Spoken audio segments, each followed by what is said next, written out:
नमोस्तु, नमोस्तु, नमोस्तु।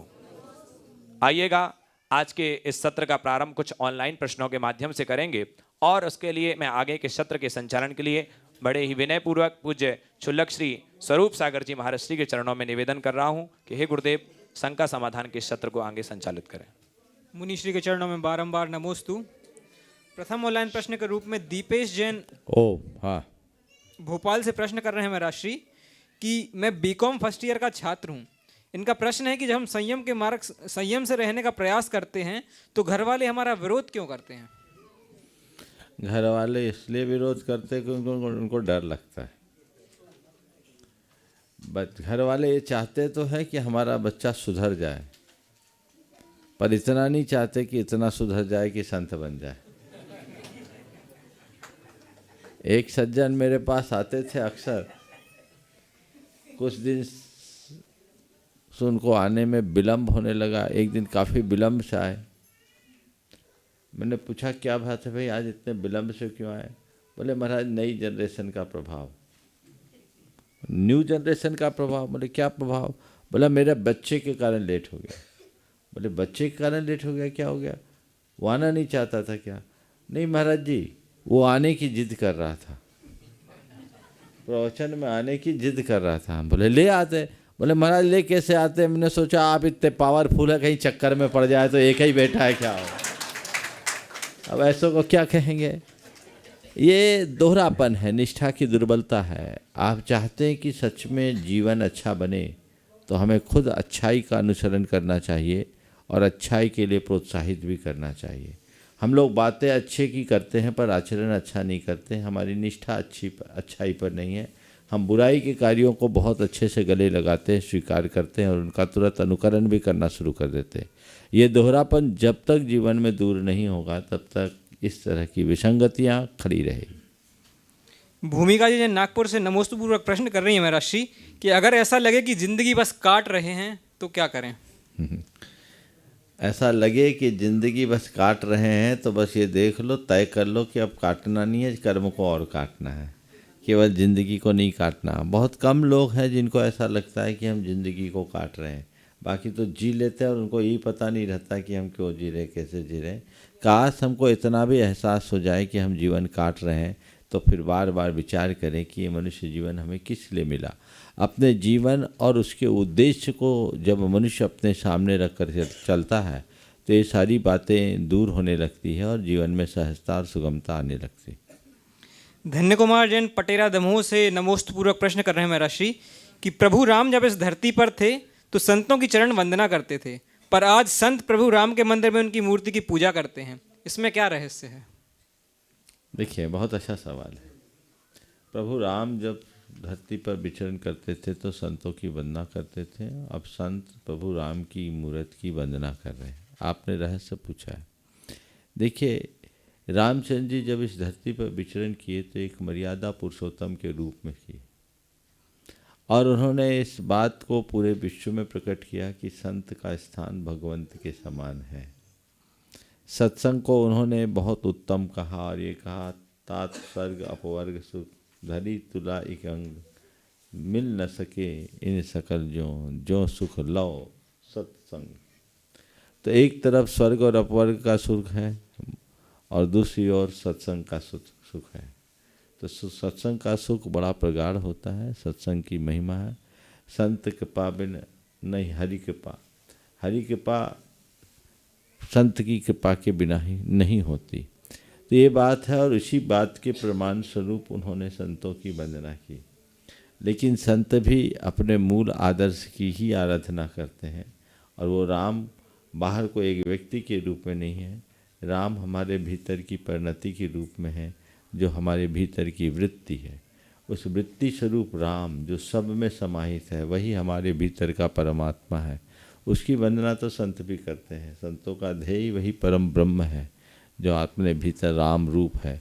उसका साकार रूप यदि कहीं स्थापित है, उसकी पूजा वंदना करेंगे तो संत तो जरूर आएंगे। संत भी उनकी वंदना करते हैं और राम जब मूर्त रूप में एक मर्यादा पुरुषोत्तम के रूप में आते हैं तो संतों की वंदना करते हैं।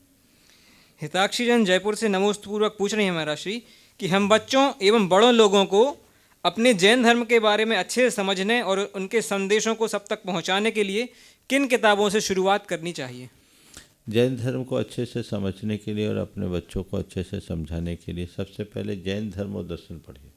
हमारी कृति है जैन धर्म और दर्शन, बड़ी सरलतम कृति है। और उसकी और व्याख्या विवेचना समझने के लिए हमारे व्याख्यान है यूट्यूब में, प्रमाणिक ऐप में उपलब्ध है। जानिए जैन धर्म का मर्म, हमारे 30-30 मिनट के 55 व्याख्यान हैं, उनको आप सुन लीजिए। फिर आप जैन धर्म के किसी भी ग्रंथ में प्रवेश कर सकते हैं। न केवल आप जैन धर्म को जान पाओगे, अपितु किसी को भी बताने में सक्षम हो पाओगे।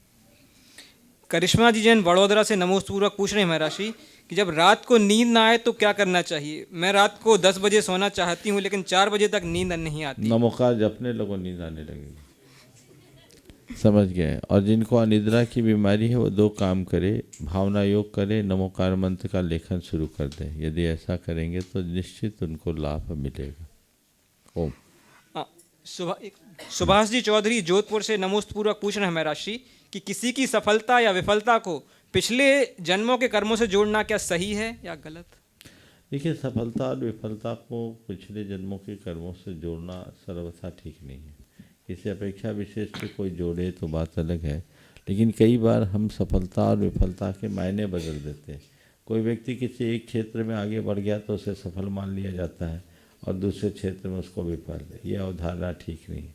सफलता किसी एक लक्ष्य विशेष की उपलब्धि मात्र का नाम नहीं है। एक क्षेत्र में विफल होने वाला व्यक्ति दूसरे क्षेत्र में सफल भी हो सकता है। इसमें कई प्रकार के संयोग होते हैं, इन्हें पूर्व जन्म से नहीं जोड़ना चाहिए। खासकर अगर कोई कॉम्पिटिटिव एग्जाम में बैठा है तो वहाँ तो पहले से तय है 10 लाख बैठते हैं, यूपीएससी में 380 निकलते, तो 380 को निकलना है वो सफल है, बाकी सब विफल है, ये कहना ठीक बात नहीं है। एक संयोग है, एक प्रतियोगिता है, प्रतियोगिता में हर कोई आगे नहीं आता। इसे केवल अपने भाग्य और पूर्व जन्म के कर्मों से जोड़ना ठीक नहीं है। ऐसे लोगों को एक अवसर खोने के बाद दूसरे अवसर की तलाश करनी चाहिए। प्रत्यक्ष प्रश्नों के माध्यम से अब कार्यक्रम को आगे बढ़ाएंगे विकास जी। आइए चलते हैं अब अगले प्रत्यक्ष प्रश्न के लिए। मैं सबसे पहले निवेदन करूंगा साधना विजय जी एडवोकेट, और उसके बाद तैयार रहेंगी अमिता जी, अनिल जी, शिरोमणि संरक्षक दुर्गापुर से।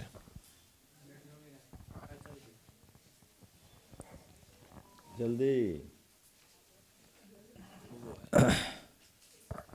ओम। गुरुदेव नमोस्तु। गुरुदेव, क्रोध अत्यंत कठोर होता है। वह यह देखना चाहता है कि मेरा एक एक वाक्य निशाने पर बैठा या नहीं। वह मौन को सहन नहीं कर पाता है। ऐसा कोई घातक शस्त्र नहीं जो उसकी शस्त्रशाला में न हो, लेकिन मौन वह मंत्र है जिसके आगे उसकी सारी शक्ति विफल हो जाती है। लेकिन गुरुदेव, आज तो चारों ओर क्रोध का ही बोलबाला है और मौन कमजोरी का प्रतीक बन गया है, तो इसे कैसे समझा जाए? देखिए, क्रोध को शांत करने के लिए बोध चाहिए, और जिसके अंदर बोध होगा वो क्रोध की अर्थहीनता और मौन की महिमा दोनों अपने आप जान लेगा।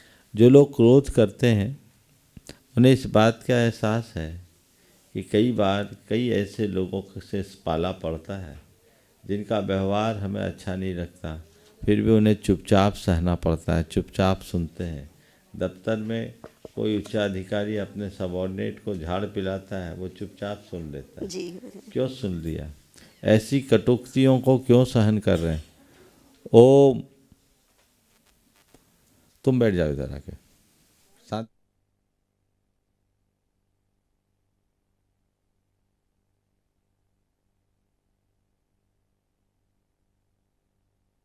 की व्यवस्था बनानी पड़ती।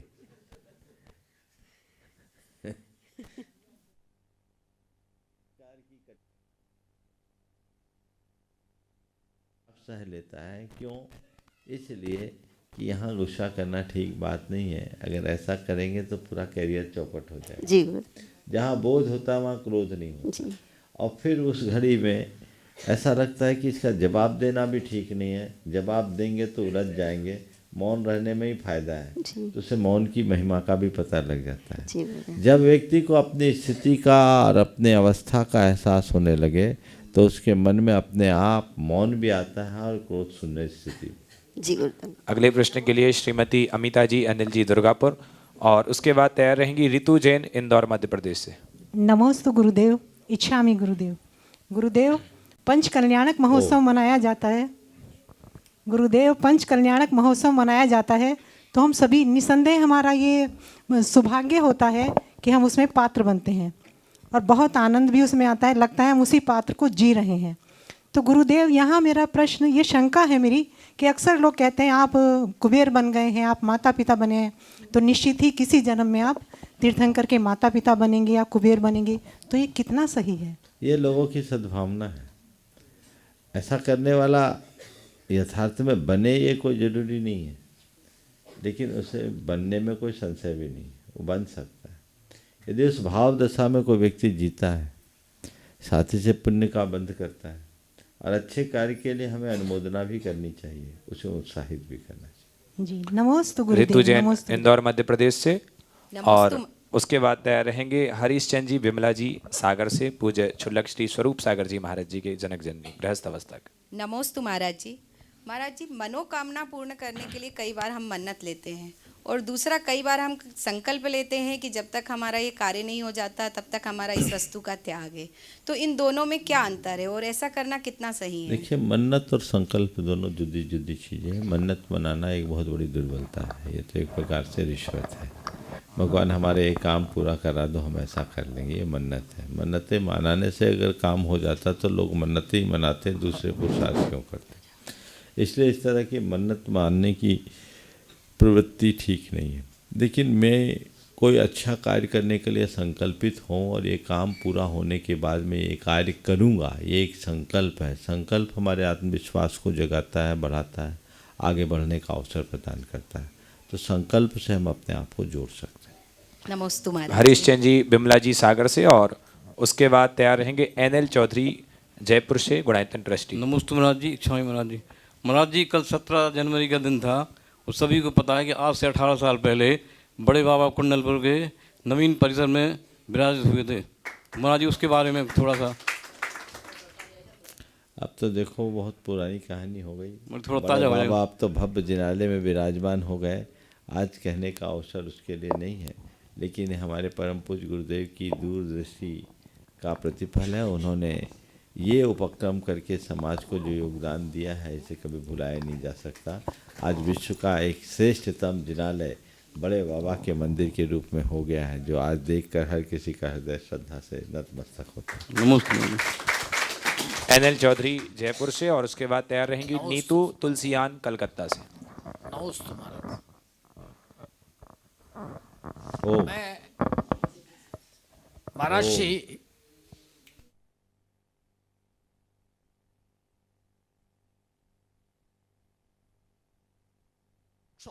क्षोभसम, आज के इस काल में क्या अवधि ज्ञान और मनप्रिय ज्ञान भी संभव है? जैसे कि केवल ज्ञान तो संभव है नहीं।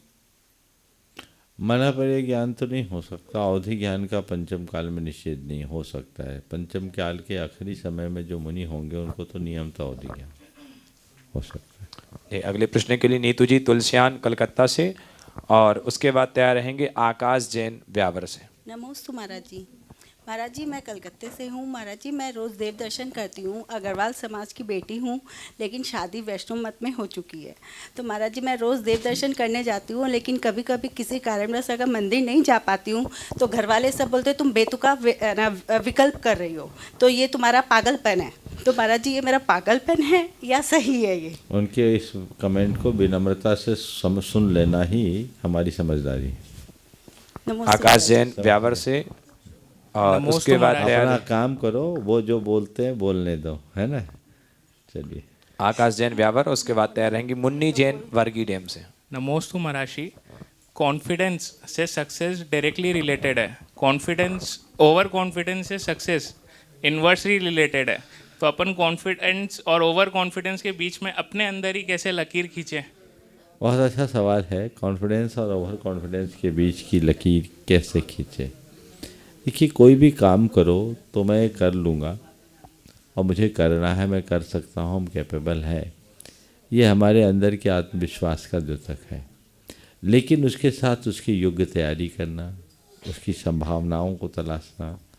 मैं दूसरे शब्दों में देखूं तो टांगों के बल को देखकर छलांग लगाना कॉन्फिडेंस है, और टांगों की शक्ति को पहचाने बिना सीधे कूद जाना यह हनुमान कूद है। मैं छलांग लगा सकता हूँ, मेरे पाँव में बल है और ये टारगेट मुझे अचीव करना है, ये आत्मविश्वास बताता है। लेकिन किसी ने कुछ कहा, अति आत्मविश्वास कहेगा कूद जाओ, भले बल ना हो।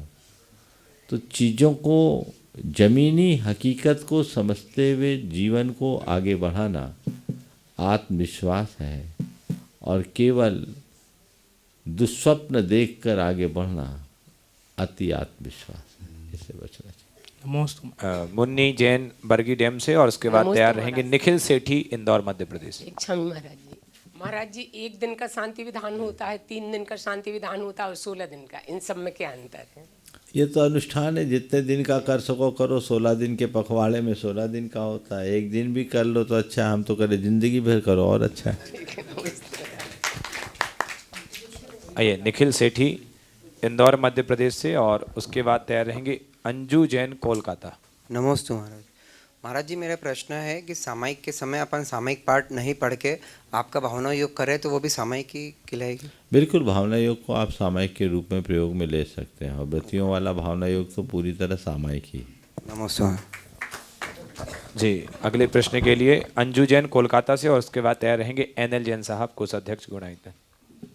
गुरुदेव को बारंबार नमोस्तु। गुरुदेव, आचार्य भगवान एक बार दिन में आहार लेते हैं और सारे रसों का त्याग करके सिर्फ बिना नमक की दाल और रोटी खाते हैं, और उनके शारीरिक दुर्बलता होती है, श्रावकों को बहुत कष्ट होता है। तो महाराज जी आप लोग ऐसा क्यों करते हैं? इसलिए कि हम लोग साधु हैं। साधु और स्वादु में इतना ही अंतर है। साधु जीने के लिए खाता है और स्वादु खाने के लिए जीता है। महाराज जी श्रावक सोचते हैं हमको ये मिल जाए, हमको ये मिल जाए। सुनो तो, साधु जीने के लिए खाता है और स्वादु खाने के लिए जीता है। समझ गए? तो हम जीने के लिए खाते हैं, गुरुदेव इसीलिए उतना ही देते हैं जितने में गाड़ी चल रहा है। NL जैन साहब, कोषाध्यक्ष गुणायतन। उसके बाद मैं निवेदन करूंगा बाल ब्रह्मचारिणी प्रभा दीदी से। फिर विभा दीदी, विभा दीदी बोलो। नंदलाल जी साहब। सभी गुरुओं को नमन वंदन। महाराज श्री, अचल विग्रह की प्रतिष्ठा क्या होती है? अचल विग्रह यानी हमारे यहाँ विग्रह यानी बिंब, मूर्ति। मूर्ति कहो, विग्रह कहो, बिंब कहो, एक ही बात है। जैन परंपरा में प्राय बिंब कहते हैं, प्रतिमा कहते हैं। तो अचल जिसको स्थायी चल बिंब और अचल बिंब है। चल बिंब जिनको एक स्थान से दूसरे स्थान तक ले जाया जाए, और मंदिरों में हम लोग जिन्हें मूल नायक के रूप में विराजमान करते वो अचल बिंब होते हैं। तो ये एक अनुष्ठान है। अनुष्ठान है। बाल ब्रह्मचारिणी विभा दीदी। अच्छा, अभी राम मंदिर के संदर्भ में आपने सवाल किया होगा, वो मूल नायक होंगे ना। हाँ। और उसके बाद मैं निवेदन करूंगा बाल ब्रह्मचारिणी किरण दीदी। महाराज जी के चरणों में कोटि नमन। छुल्लक जी महाराज के चरणों में इच्छामी। महाराज श्री, उग्रता और व्यग्रता में कैसे संभला जाए? उग्रता और व्यग्रता में कैसे संभला जाए? सबसे पहले उग्रता और व्यग्रता के अर्थ को समझना पड़ेगा। उग्र मन का क्षोभ है और व्यग्रता मन की आकुलता। उग्रता में व्यक्ति के हृदय में एक ऐसा आवेग होता है जो विवेक को बिल्कुल नष्ट कर देता है। उसमें एक अलग प्रकार का आवेश आ जाता है जो गुस्से और क्षोभ के रूप में प्रकट होता है। अव्यग्रता हमारे चित्त को चंचल बनाता है, जो चिंता, आतुरता, तृष्णा और आसक्ति का रूप लेती है। इन दोनों प्रकार की परिणतियों में व्यक्ति अपने मन को शांत नहीं बना सकता, सहज नहीं रह सकता, और ऐसे अशांत और असहज स्थिति में व्यक्ति का चित्त सुखी नहीं होता। तो उसके लिए उसे चाहिए कि थोड़ा अभ्यास करे, भावना योग करे, और मुझे सहज रहना है, मुझे शांत रहना है, कि उक्ति को बार बार दोहराए तो विषम परिस्थितियों में उग्रता और व्यग्रता दोनों से बचने में समर्थ हो सकेगा। बाल ब्रह्मचारिणी किरण दीदी जी, और उसके बाद तैयार रहेंगे नकुल जी फुलाड़ी अहमदाबाद से। नमोस्तु महाराज। इच्छा में महाराज जी, प्रातःकाल की कक्षा में समाधि भक्ति का चल रहा था, तो उसमें अन्यथा शरणम नास्ति तौमेव शरणम मम तस्मात् कारुण्य भावेने रक्ष रक्ष जिनेश्वरे, इस श्लोक से लेकर के 6 श्लोक पर्यंत जो जो बातें कही गई हैं उसमें ऐसा लगता है जैसे कि ईश्वर कर्तृत्ववाद या ईश्वर ही करता धरता है, इनको रेखांकित किया गया हो। देखिए, ये बात सही है कि ईश्वर करता नहीं है, पर व्यवहार में यही कहा जाता है कि ईश्वर ने किया। इसे हम एक उदाहरण से बताना चाहेंगे। जब हम भक्ति करते हैं तो भक्ति करते समय हम अपने इष्ट को, अपने आराध्य को, उपास्य को अपना सर्वस्व मान करके करते हैं, तभी हमारे हृदय में उद्गार निकलते हैं और अपनी उपलब्धियों का श्रेय भी उन्हें ही सौंप देते हैं। और जब हम ऐसी उपलब्धियों का श्रेय सौंपते हैं, हमारे अंदर दास भाव होता है, तो हम उनको अपना शरण्य स्वीकार लेते हैं। उदाहरण के लिए जिनेंद्र वर्णी ने एक बहुत अच्छा उदाहरण दिया जो मैं दे रहा हूँ। एक जोहरी का बेटा बदचलन निकल गया। अपने पिता की मृत्यु के बाद अपनी एक एक संपत्ति बेचना शुरू कर दिया, सब कुछ बर्बाद कर दिया। करोड़ों का स्वामी दाने दाने के लिए मोहताज हो गया, उसके पास कुछ नहीं बचा, एक घर भर बचा था। उसे याद आया कि पिता ने कहा था कि जब तुझे रुपयों की सख्त जरूरत हो तो घर के तहखाने में जो रत्न रखे हैं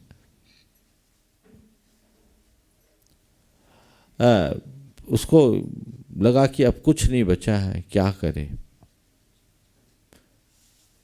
तो उसके पिता ने कहा था, बेटे जब तुझे रुपयों की सख्त ज़रूरत है तो अपने चाचा के पास जाना, जो उसके पिता के मित्र थे, वो भी एक जोहरी थे। वो उनके पास गया और कहा कि मुझे रत्नों कुछ रुपयों की ज़रूरत है,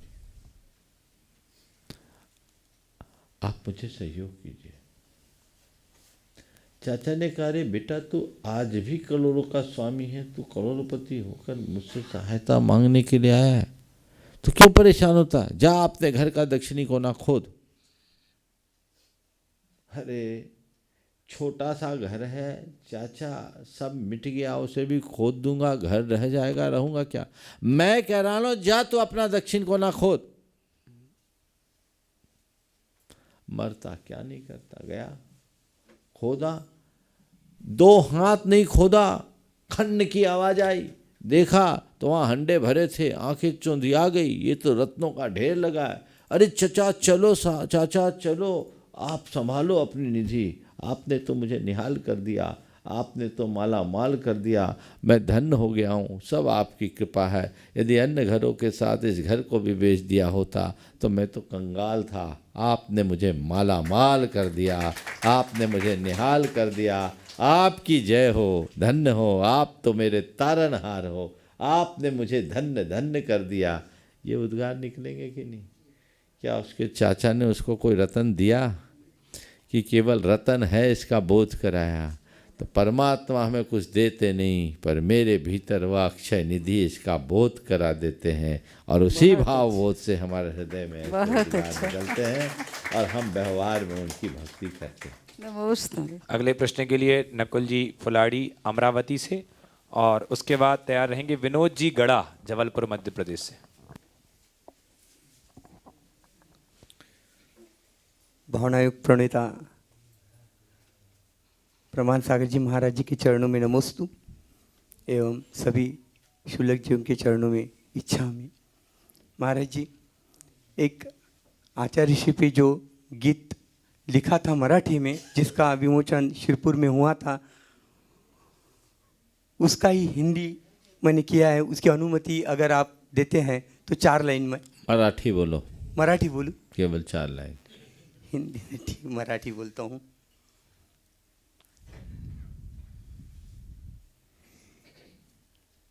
ह्या युगाचे वीर तुम्ही करीतो आम्ही वंदना,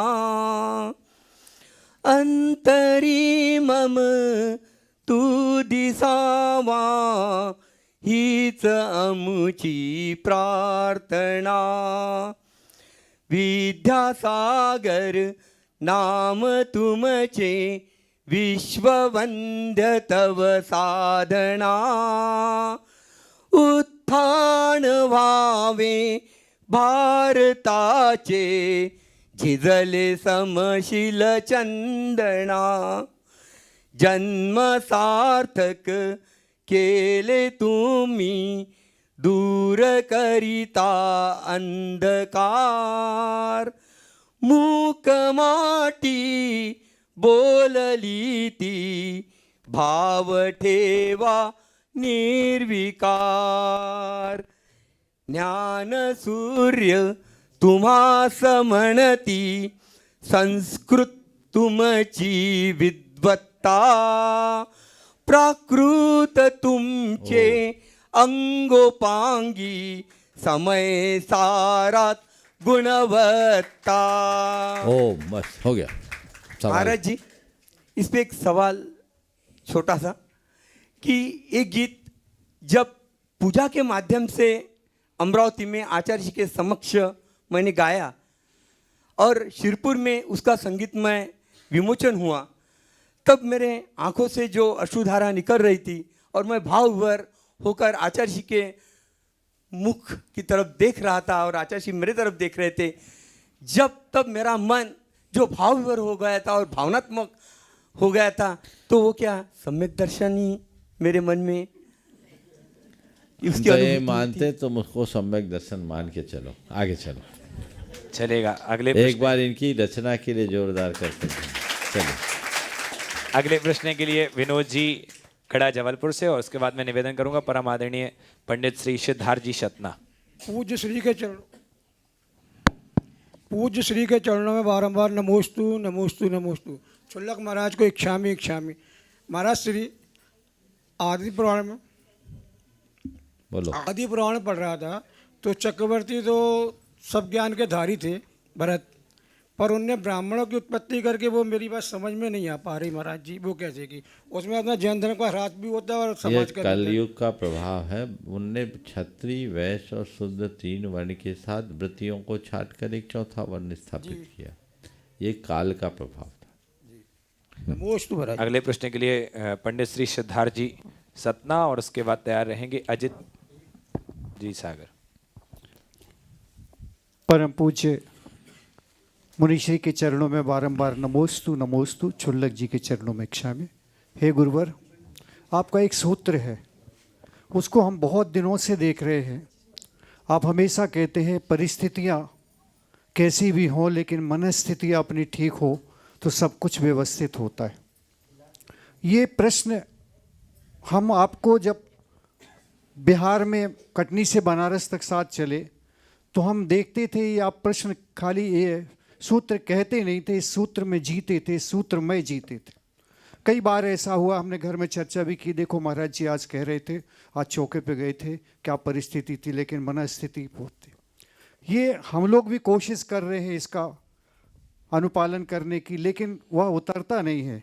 तो आप रहस्य तो बताइए कैसे आप कर पाते हैं. हम लोग भी उसी तरह की परिस्थितियाँ कुछ भी रहें, लेकिन मनस्थितियाँ हमारी बिल्कुल ठीक रहे. देखो, एक है पानी, एक है बर्फ़. पानी को चाहे जिस बर्तन में रख लो, पानी उसमें समा जाता है. बर्फ़ नहीं समाता, बर्फ़ को कूचना पड़ता है. मन को पानी जैसा निर्मल बना लो, चाहे जैसी परिस्थिति में एडजस्ट हो जाओ. बाधा बनता है हमारे अंदर का ईगो, जो ढलने नहीं देता. मन पानी हो जाए, सब ढल जाएगा. बस इसके लिए एक सूत्र अपनाओ. मुझे सहज रहना है, स्वीकार करना है. मुझे सहज रहना है और स्वीकार करना है, तो चीज़ें स्वीकार हो जाती है और सहजता जीवन में उद्घाटित हो जाती है. अगले प्रश्न के लिए अजित जी सागर से. श्री को नमोस्तु नमोस्तु नमोस्तु. महाराज श्री 24 तीर्थंकरों में से एक तीर्थंकर के बालकों को हम लोग सब जानते हैं, लेकिन जो 18 तीर्थंकर है उनके बालकों के बारे में कोई जानकारी हम लोगों को नहीं है, उनकी आराधना कैसे करें? देखिए, बात सही है। हमारे ये दुर्भाग्य है कि 24 तीर्थंकरों का बृहद चरित्र हमारे पास उपलब्ध नहीं। आदिनाथ भगवान का पूरा चरित्र है और उनके पुत्र महापुरुष हुए, प्रथम चक्रवर्ती और कामदेव हुए, तो उनके भी 100 में से 1-2 को ही ध्यान। बाकी के भी सगर चक्रवर्ती के भी पुत्र हुए, उन्होंने अच्छे कार्य किए, चक्रवर्ती के पुत्र थे। तीर्थंकरों के पुत्रों में काम तो सबने अच्छे किए होंगे, लेकिन उनका चरित्र हमको उपलब्ध नहीं होता, इसलिए हम नहीं कर पाते। हमारे मूल आराध्य 24 तीर्थंकर हैं, उनके पुत्र नहीं। 24 में से 5 बाल थी, अब हाँ। 18 तीर्थंकरों के बारे में कोई जानकारी नहीं। बिल्कुल, चलिए। आइए अगले प्रश्न के लिए भाई अमन जी मैहर से, ये विशुद्ध संगीतज्ञ। उसके बाद तैयार रहेंगे हमारे बीच में हरीश जी कागजी दिल्ली से। महाराज श्री आपके चरणों में नमोस्तु नमोस्तु नमोस्तु। महाराज श्री, हमारे जैन दर्शन में संगीत का क्या महत्व है? क्योंकि मैंने सुना है जब रावण जब शांतिनाथ भगवान की पूजा करते थे, आराधना करते थे, तो वो संगीत में आराधना करते थे शांतिनाथ भगवान की। जैन दर्शन में संगीत का क्या महत्व है तुम पूछते हो, मैं कहता हूँ जैन वाङ्मय ही संगीत में। जैनों का मूल मंत्र जो नमोकार महामंत्र है वो आर्या गीति छंद में।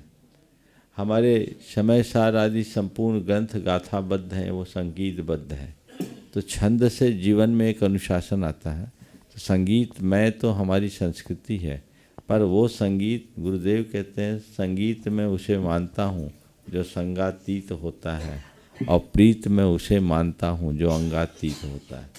संगातीत गीत और अंगातीत प्रीत की हमें अनुभूति करनी चाहिए। तो वह संगीत जो हमें संगातीत बना दे, गहन अध्यात्म की स्पर्श से अनुभव में आता है।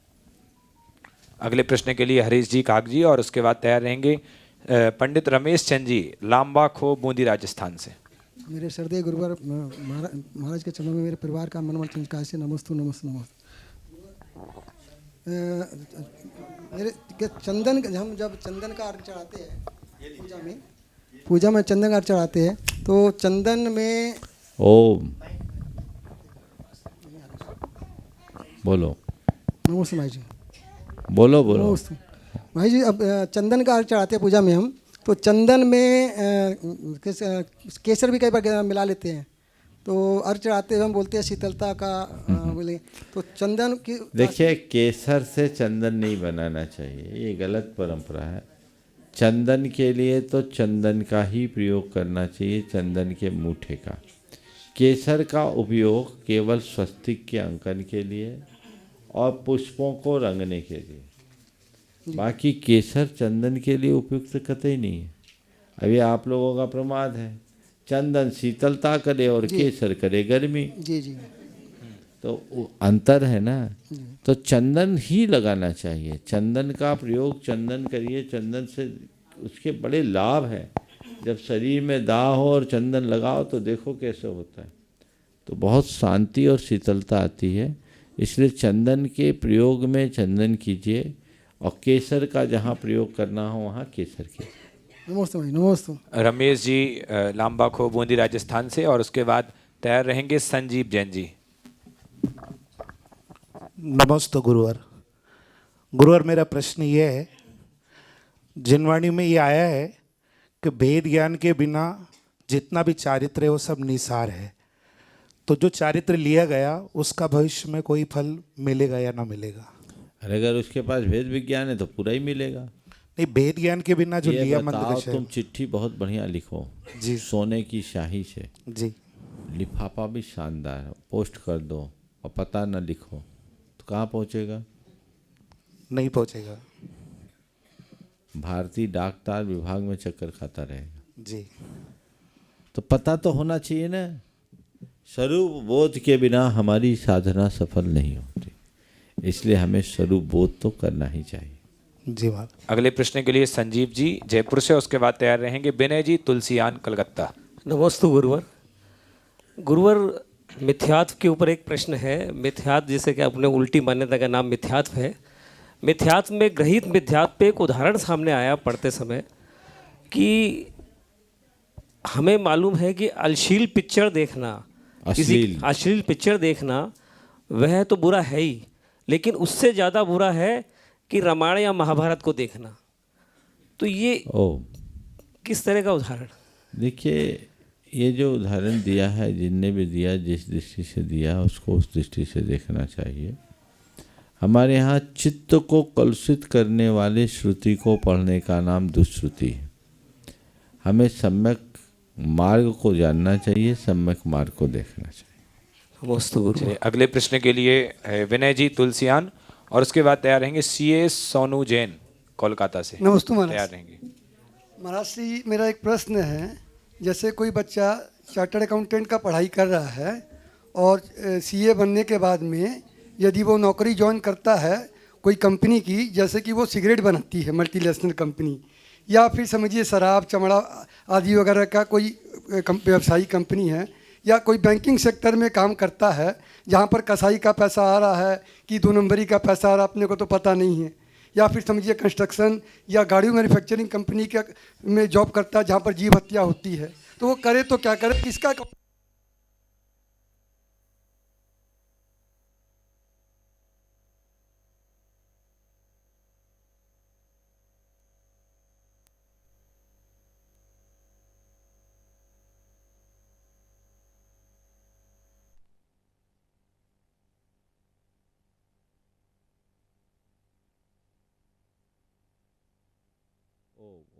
आपका जो सवाल है बहुत ही महत्वपूर्ण है। पहला तो सवाल मैं ये करूँगा कि कोई सीए है, किसी भी कंपनी में ऑडिट करेगा तो क्या करेगा? उनके लेखे जोखे पर अपना मुहर लगाएगा ना। तो जो अपनी मुहर लगाए, जिनका पाप पूर्ण व्यवसाय है, उस पर उसकी मुहर लगी कि नहीं लगी? लगी। तो उस पर उसकी अनुमोदना हुई कि नहीं हुई? गलत हो गया। अनुमोदना हुई तो उसका पाप उसको लगेगा कि नहीं लगेगा?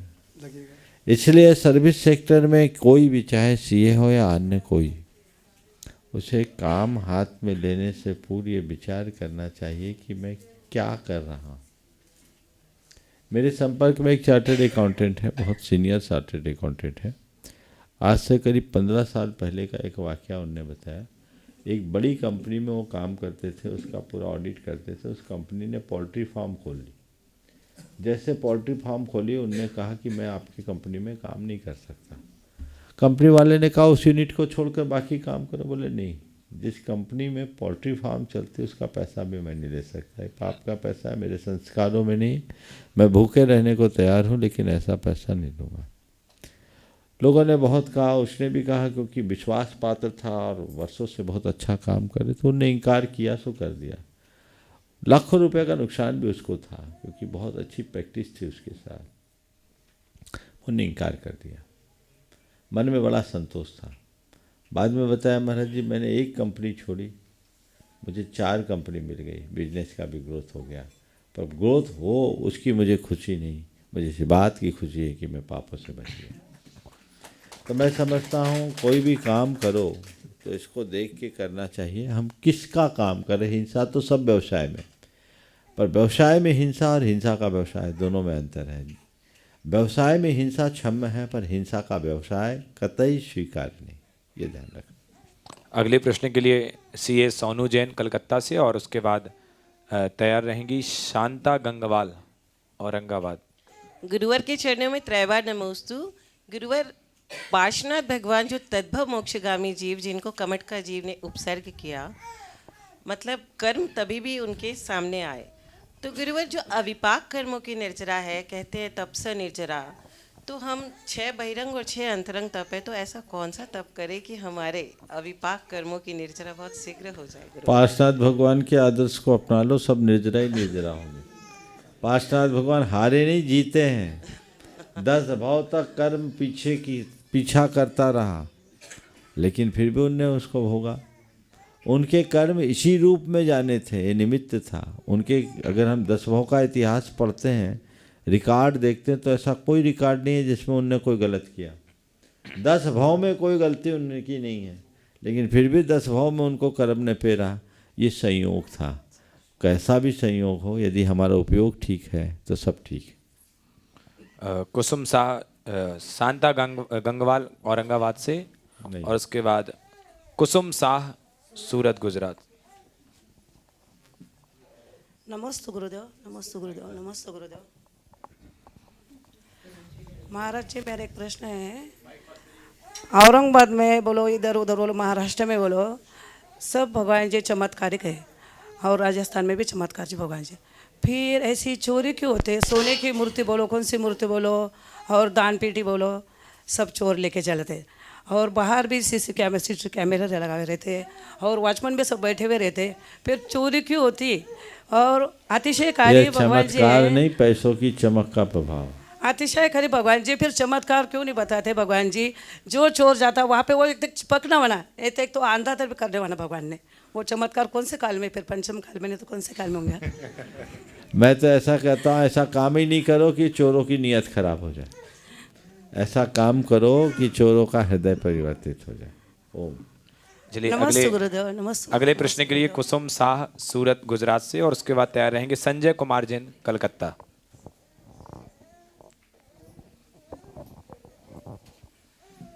गुरुवर के चरणों में कोटि कोटि वंदना, शुल्लक जी के चरणों में इच्छामि।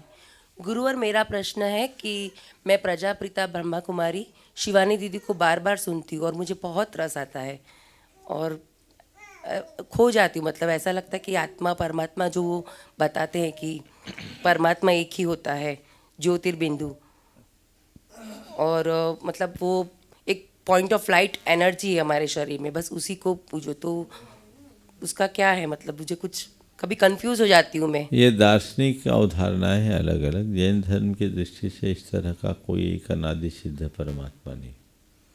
जैन धर्म के अनुसार आत्मा ही परमात्मा है। आत्मा ही परमात्मा है। आत्मा और परमात्मा में अंतर केवल इतना है, जिसमें राग देश मोह विकार है वो आत्मा, और जो राग देश मोह जन्य विकार से रहित है वो परमात्मा। हम में जब तक विकार है हम आत्मा है, विकारों को दूर कर लेंगे परमात्मा हो। हमारे जर्रे जर्रे में परमात्मा है। जैसे तिल में तेल, दूध में घी है, वैसे ही हमारे शरीर में हमारा परमात्मा है। हमारा उद्देश्य उस परमात्मा को उद्घाटित करने का होना चाहिए, और परमात्मा को उद्घाटित करने के लिए हमें अपने विकारों का शमन करना होगा।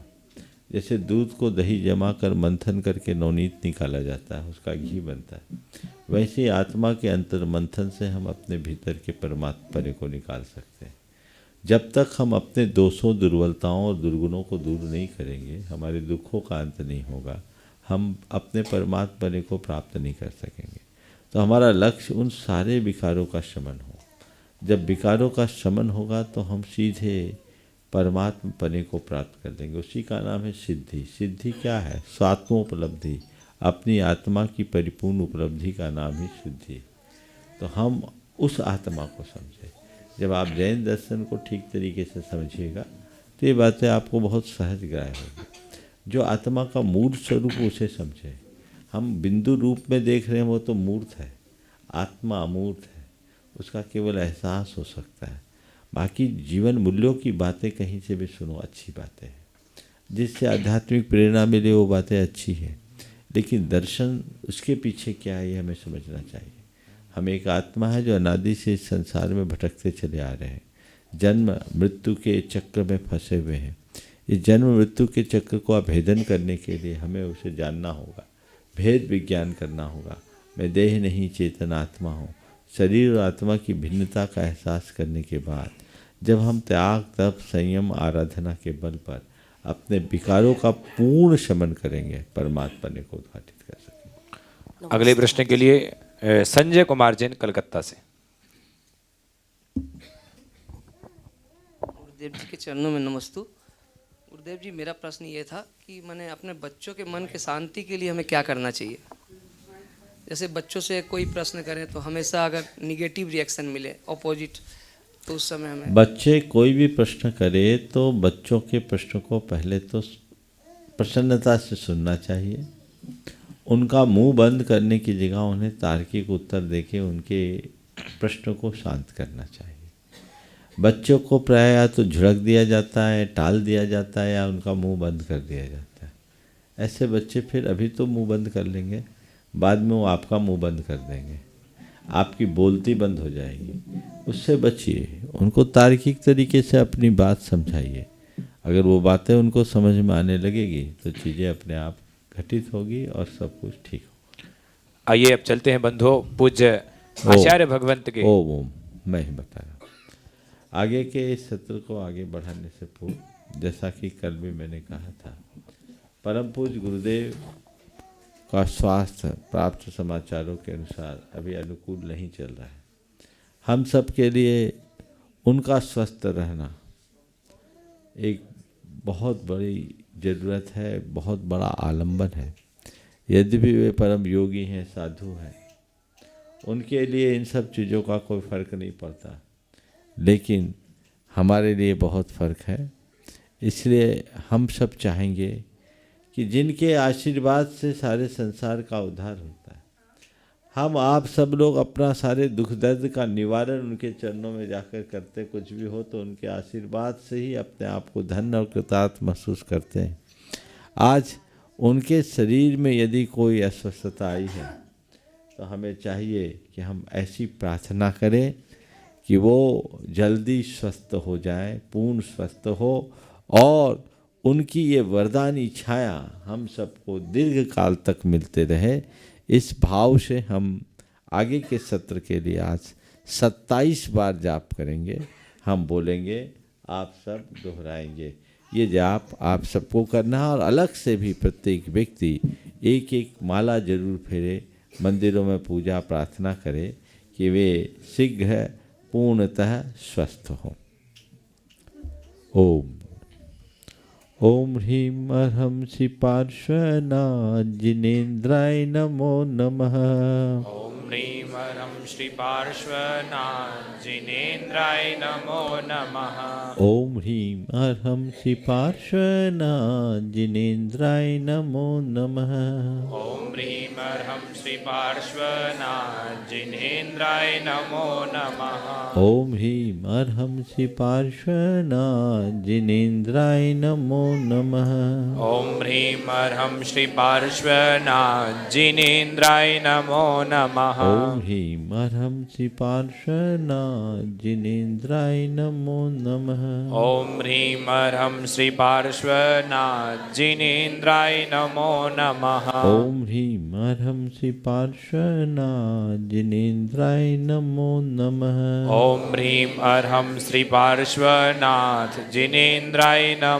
ओम ह्रीं अर्हं श्री पार्श्वनाथ जिनेन्द्राय नमो नमः। ओम ह्रीं अर्हं श्री पार्श्वनाथ जिनेन्द्राय नमो नमः। ओम ह्रीं अर्हं श्री पार्श्वनाथ जिनेन्द्राय नमो नमः। ओम ह्रीं अर्हं श्री पार्श्वनाथ जिनेन्द्राय नमो नमः। ओम ह्रीं अर्हं श्री पार्श्वनाथ जिनेन्द्राय नमो नमः। ओम ह्रीं अर्हं श्री पार्श्वनाथ जिनेन्द्राय नमो नमः। ओम ह्रीं अर्हं श्री पार्श्वनाथ जिनेन्द्राय नमो नमः। ओम ह्रीं अर्हं श्री पार्श्वनाथ जिनेन्द्राय नमो नमः। ओम ह्रीं अर्हं श्री पार्श्वनाथ जिनेन्द्राय नमो नमः। ओम ह्रीं अर्हं श्री पार्श्वनाथ जिनेन्द्राय नमो नमः। ओम ह्रीं अर्हं श्री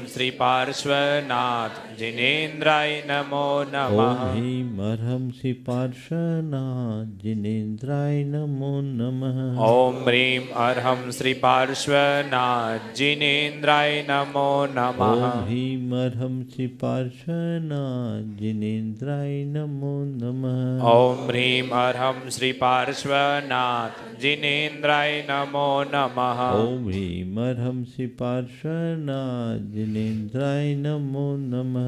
ओम ह्रीं अर्हं श्री पार्श्वनाथ जिनेन्द्राय नमो नमः। ओम ह्रीं अर्हं श्री पार्श्वनाथ जिनेन्द्राय नमो नमः। ओम ह्रीं अर्हं श्री पार्श्वनाथ जिनेन्द्राय नमो नमः। ओम ह्रीं अर्हं श्री पार्श्वनाथ जिनेन्द्राय नमो नमः। ओम ह्रीं अर्हं श्री पार्श्वनाथ जिनेन्द्राय नमो नमः। ओम ह्रीं अर्हं श्री पार्श्वनाथ जिनेन्द्राय नमो नमः। नमः। ओम ह्रीं अर्हं श्री पार्श्वनाथ जिनेन्द्राय नमो नमः। ओम ह्रीं अर्हं श्री पार्श्वनाथ जिनेन्द्राय नमो नमः। ओम ह्रीं अर्हं श्री पार्श्वनाथ जिनेन्द्राय नमो नमः। ओम ह्रीं अर्हं श्री पार्श्वनाथ जिनेन्द्राय नमो नमः।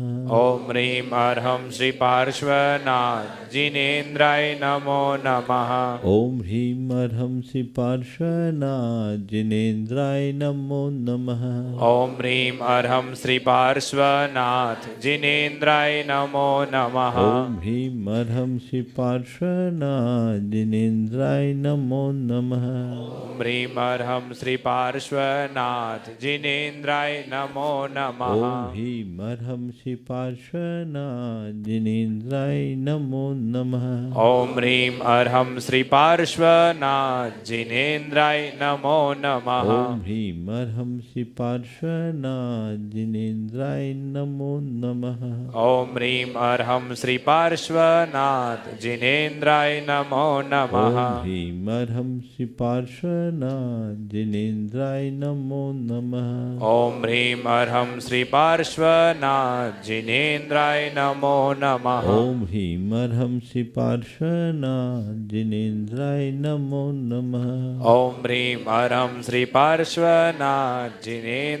नमो नमः। ओम ह्रीं अर्हं श्री पार्श्वनाथ जिनेन्द्राय नमो नमः। ओम ह्रीं अर्हं श्री पार्श्वनाथ जिनेन्द्राय नमो नमः। ओम ह्रीं अर्हं श्री पार्श्वनाथ जिनेन्द्राय नमो नमः। ओम ह्रीं अर्हं श्री पार्श्वनाथ जिनेन्द्राय नमो नमः। ओम ह्रीं अर्हं श्री पार्श्वनाथ जिनेन्द्राय नमो नमः। ओम ह्रीं अर्हं श्री पार्श्वनाथ जिनेन्द्राय नमो नमः। ओम ह्रीं अर्हं श्री पार्श्वनाथ जिनेन्द्राय नमो नमः।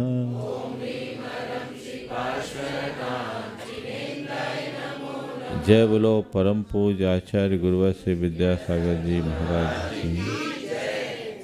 सभी लोग इसी तरह जाप आराधना पूजा प्रार्थना करते रहें ताकि गुरुदेव शीघ्र पूर्णतः स्वस्थ हों।